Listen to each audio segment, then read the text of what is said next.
We're giggling here because we're talking about teenagers. We are. It's exam time for a lot of teenagers, right? And high school age kids. We're halfway through the school year. New semester coming up. Younger kids as well. For some kids, it's report card time. They're halfway through their year. So it's a good time for parents to have a kind of a check-in with the kids and that type of thing. Gail Bell, our parenting expert on this morning, with some great ideas. And you said that one of the things on looking ahead is that you have to focus on working with the kids as opposed to saying, this is what you have to do. That's right, Yeah. especially as they enter junior high and for sure high school. For many reasons. They don't want you telling them what to do, but you No. also have to let go of the string. Yeah. We're preparing them to go out in that great big wide world on their own. Because they're going to make mistakes. Yes. And you'll learn from mistakes. Yes. So you need to kind of work with the kids and that type of thing. So what types of strategies can I do as a dad or as a parent with respect to my kids heading into the new semester? Right. So you want to have a look and regroup and ask your kids when you can meet with them. If it was bumpy, and there's always lots of emotion around exam time. Sure, right. So lots of kids don't feel that they did well. It's stressful. So the world's changed.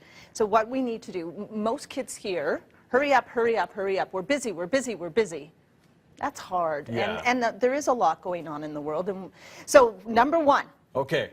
Buy this book. So this is what we were giggling about in the commercial. So I'm going to show this to Stephen. So buy this book because, like moms and dads, Gail's telling me that I'm not crazy. No. There are things going on within the teenage brain, right, which we all kind of need to be aware of. Right, and it's new research, actually. Yeah. The woman that wrote this book, she was... Frances Jensen, Jensen. Right.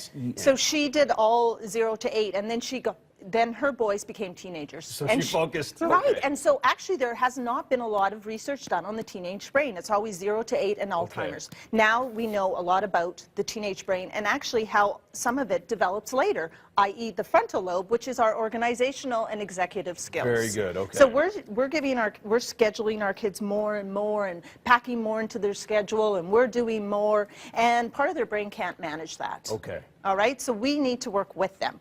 We need to help them. There's two parts. It's not go do your homework, go study.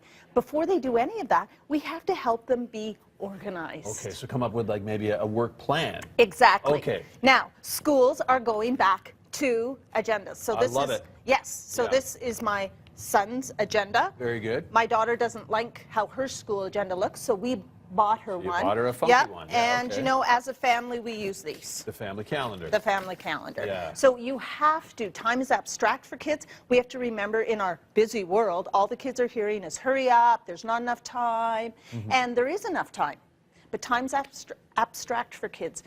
Even at the high school age, they don't know how to manage their time. Sure. So if you do nothing else, work with them to sit down and manage their time. So in a calendar, you need a month schedule Sure. and you need a weekly schedule, okay? They need to see long term, how are we planning it out? And you need to do that with them. Okay. Now, if there's for some reason that's just not going to work in your family with one of the parents, hire somebody. Sure. Honestly, Try give and us do a that. call, find somebody, hire somebody. So if we come up with a plan and we lay it out, how often as a parent should I be checking in Right. to kind of update or see how things are going, that type of thing with respect to the organization? That's a fantastic question, and it will differ with every child. I see, okay. Okay, so initially I think for high school kids you want to say to them, you know what, we're working with you, so everything's calm, let's do this, this is a new skill, we're going to, but you have to work with them. So when Julie and I coach families on organizational and study skills, we say to the child, we're asking your parent to work with you, but we also look at the parent and say it's how you do it. Ah, okay. All right, so at least once a week initially. Once a week, so maybe every Sunday, every Friday, Right, whatever right. day Whatever you decide, works. right? You got Whatever it. day works where Yeah, you have some and downtime. then let it out. Okay. But it's hugely Yeah. important. Okay. Because there's so many distractions in our world as well. And put the phone down.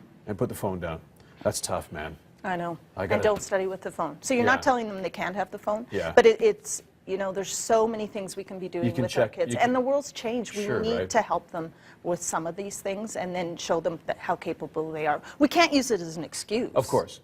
Yeah. But number one, start with planning and look. You Help can them. even look a few months ahead and look at things to look forward to. Yeah. Yeah. Vacations, hockey tournaments, whatever. Right, happens to right. be, And there right? should be no Yeah. excuse to have to miss a hockey tournament because of studying, because Yeah. if you've planned it out with them. But they can't do it on their own. The brain Has not developed the organizational skills that Yet. we have as adults. yet. Very good advice, Andy. We got to sit down with our kids once a week. And consistency is the key. Yeah, no kidding, right? Check in. I know D2L's online now that we can always see who's in school, who's not, how marks are going, that type of thing.